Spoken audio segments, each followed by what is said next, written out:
So, liquid types promise to make our code more reliable by catching bugs that traditional type systems usually miss. But despite their power, most developers, and maybe even most of us here in the audience, have never actually tried them in practice. Why? Well, often because the experience feels like this.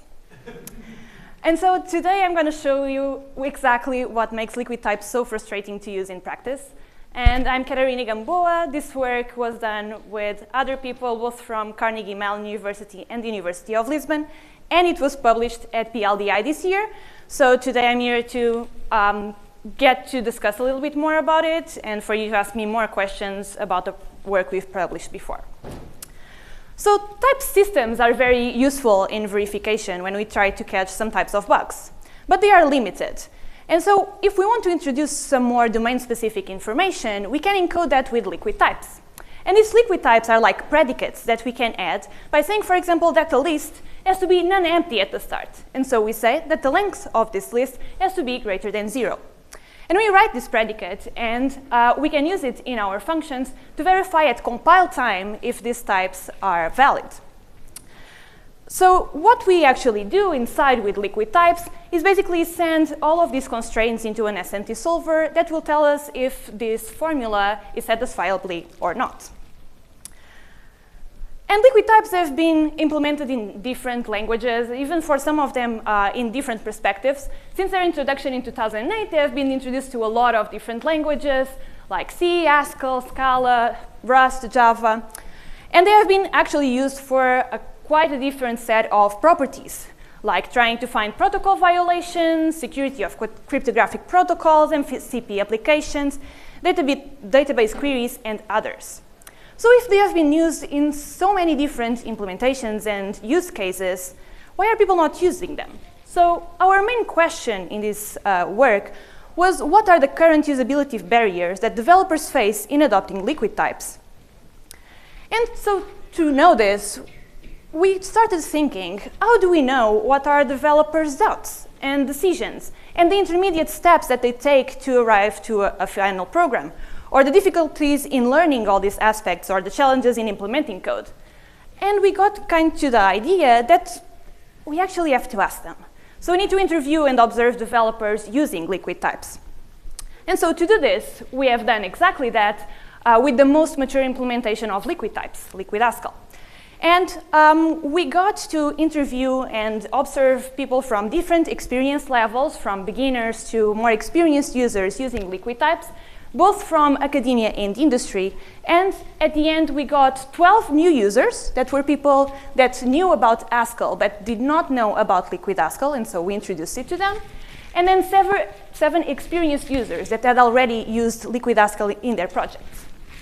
And we used different qualitative research methods, such as interviews, observations, retrospectives, and think aloud protocols. So what did our study look like? So first, our participants would sign up in a form, and then it would be a little bit different for new users and experienced ones. So for new users, we started by telling them a little bit about liquid types. So introduced a 30-minute tutorial with a bunch of questions and also some code exercises. And then we had the final exercise where they would need to put in practice everything that they learned so far and write liquid types, fix some of them, implement some code respecting to the liquid type, and read liquid types and more things. And then at the end, we made an interview to understand what was their process, what they thought about the exercises, and all of their experience throughout this study. For experienced users, it was a little bit different because they already had a project where they used liquid types in. And so we started with an interview to kind of gather what they used liquid types for and what was their prior experience. But then, to be more focused on a project, we asked them to choose one specific project where they used Liquid Haskell, and then try to anchor their previous answers to the interview with parts of the code. Like, if you felt that, where did you felt that specific part in showing us the code related to that? And if they were currently working on a project with liquid types, we additionally asked them to work on that project for around 30 minutes while we observed them. If they already had finished the project, we did a retrospective to understand what they did in that project. And overall, we got 9 adoption barriers in here, divided both between the new users and the experienced users.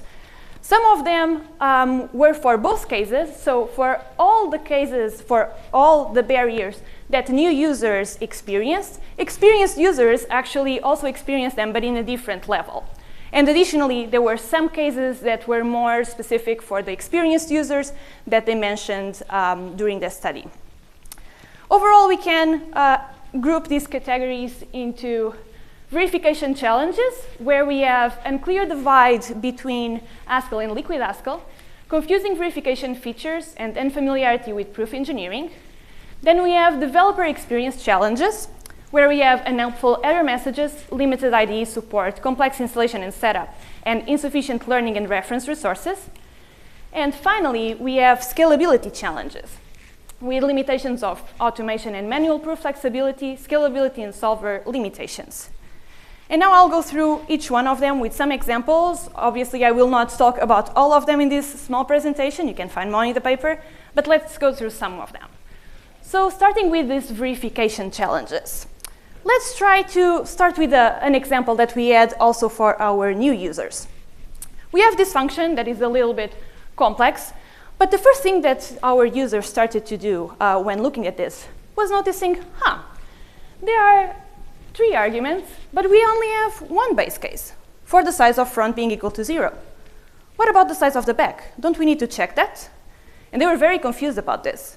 So you could only understand that when you'd look at both back and the liquid type itself.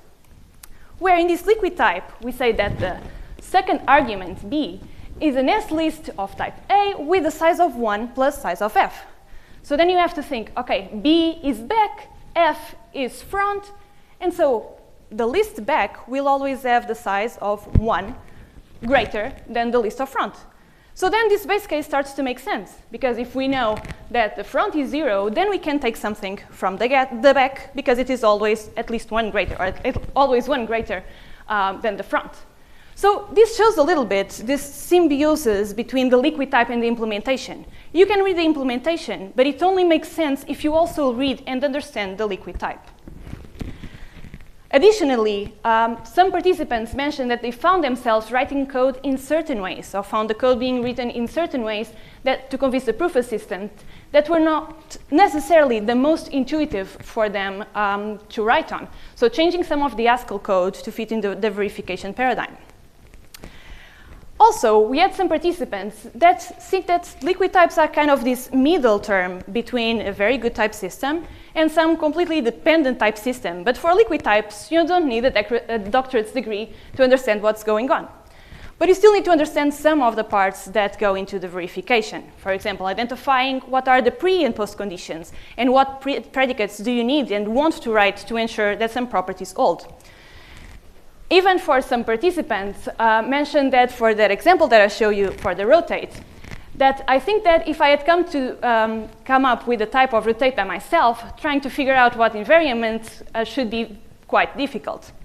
So as a small fun fact, we tried to do that in our pilot studies, and just that exercise went to like more than 30 minutes, so we decided to simplify it. So overall, there were other properties that were kind of confusing for participants for verification features, like lifting functions as measures and bound and unbound variables in type aliases, and also how the SMT works. But all of this also comes together with the developer experience challenges that developers found. And in here, I'm showing you another example. So for this is a queue of size n. And some participants wrote this property in here, this type aliases of qn, of an, and then the queue size. And actually, what's missing in here is simply applying this function queue size to an argument, in this case, v. But when they did this, they got these kinds of errors. So basically, in all the cases, it was used, but not where it was supposed to be fixed. So we have this kind of error indirection between where the error actually is and where it is showing. Additionally, the error message that you get is somewhat like this, where you have some sort error in refinement VV0. There's nowhere in the code. And then you have something else in A2CB. which is again not in the code. So there is also this code mismatch between what you have in the error message with a lot of information to process and variables that were introduced for the verification process, but not to be consumed by the developers themselves. And so there is this mismatch between what you need to fix and what is actually in the error message. Additionally, some of our expert users also told us, well, tell me what the type error is. No, you get a message like 5 is not less than 4. I mean, sure, I know that, but what does that mean, especially in the context of what you have? Additionally, it doesn't help that we have some limited IDE support, and some also experienced users mentioned that having liquid types as comments was sort of an emotional thing where the things that you write kind of feel fake. So by using the comments to express these properties, they kind of have this feeling that you don't really need to have them and that they are not doing anything in there. So having some things like syntax highlighting could be helpful to make this feeling go away. Additionally, some users mentioned that the complex installation and setup was not helpful. One of our participants that was actually a new user said that they tried to install Liquid Haskell before coming to the interview, but they failed miserably. So that's one of the reasons why they might not be inclined to use liquid types and Liquid Haskell in the future. There are also other things, like people currently use the tutorial and Slack group and some GitHub issues to try to understand what are some solutions to their more complex problems.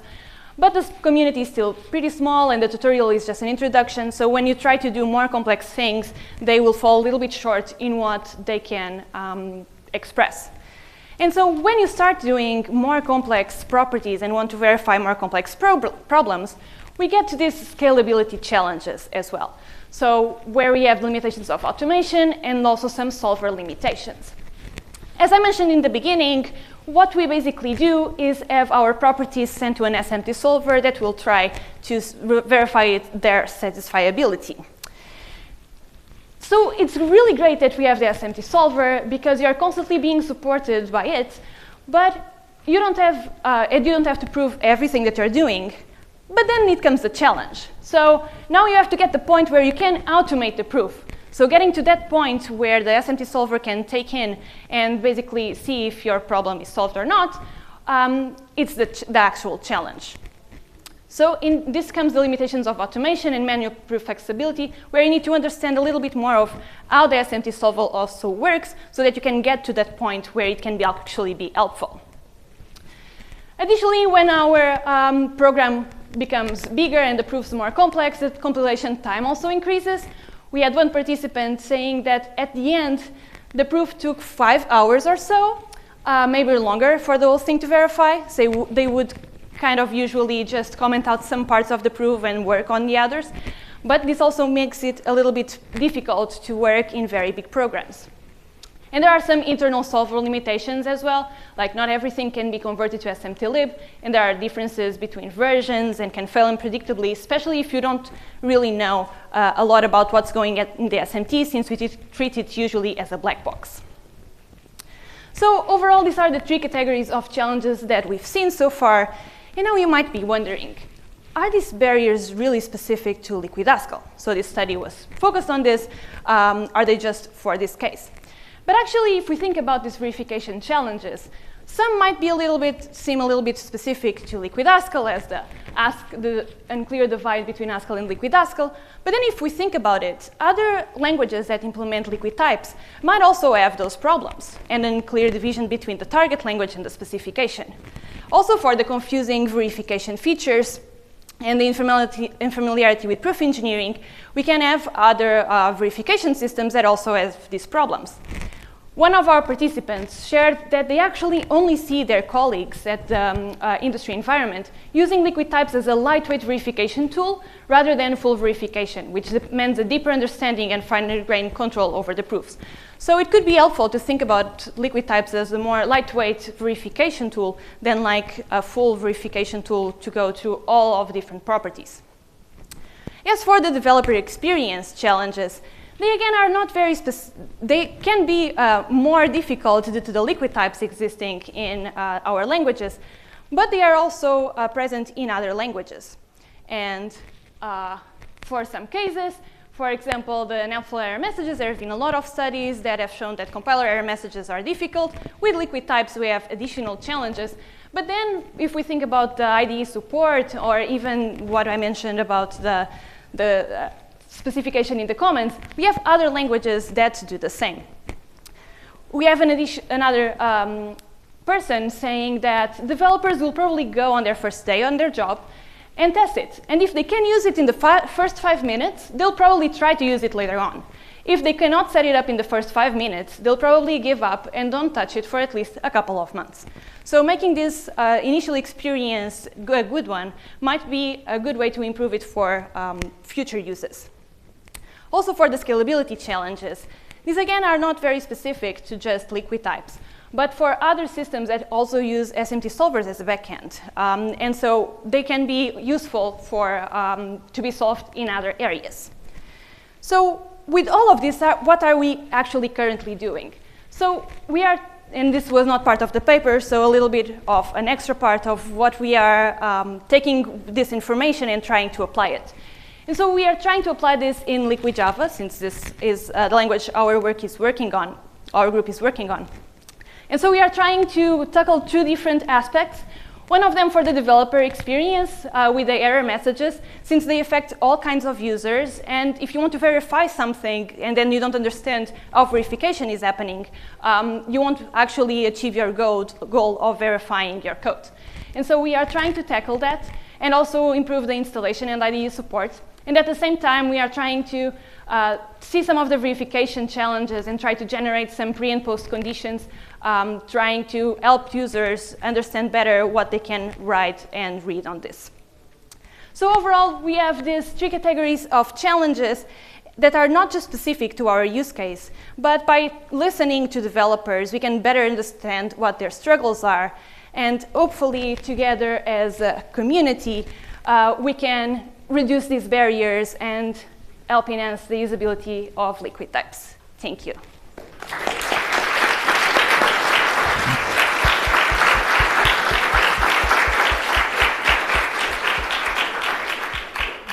If you have a question, feel free to step up to the microphone. Hi.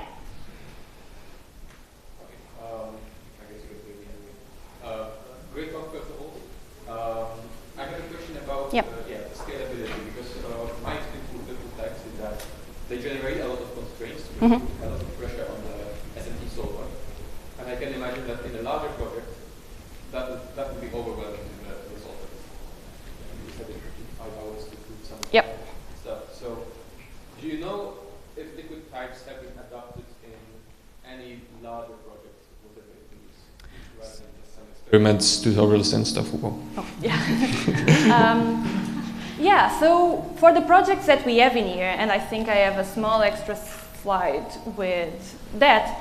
So we had these experienced users using liquid types in different project contexts.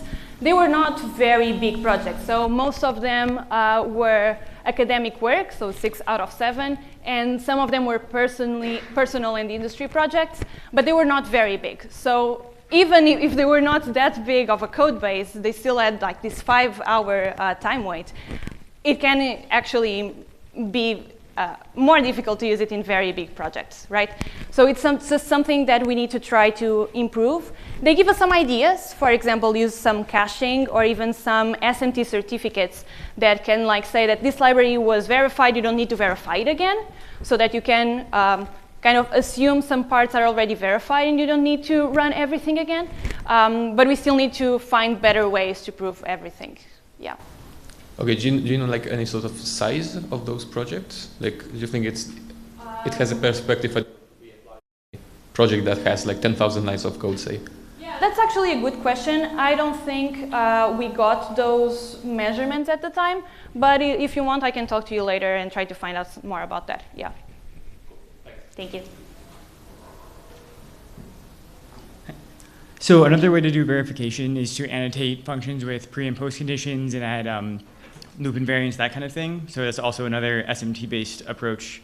I was wondering if you had any comparison of like how liquid types usability compares to that kind of style. We don't have any study on that.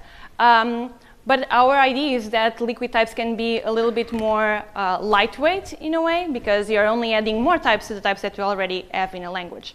But they kind of still work as preconditions and postconditions in some cases. So there is a link between those, and I think some of the problems that we find in here for these ones are in both cases, not just in liquid types, but also other kinds of verification engines. So I think they share a lot of commonalities on that, yeah. Thank you. I guess this is kind of a little bit similar to the previous question. Do you have any research on like, I'm not even sure how you would test this, but like usability of liquid types versus just like very manual dependent types for verification? Because it'd be interesting to see like, you know, is this actually easier to use in practice? Yeah, we don't have any research on that, but it could be interesting. What we have is actually a little bit before that. So there is also another work from our team. We're just comparing, in Java actually, just programmers that know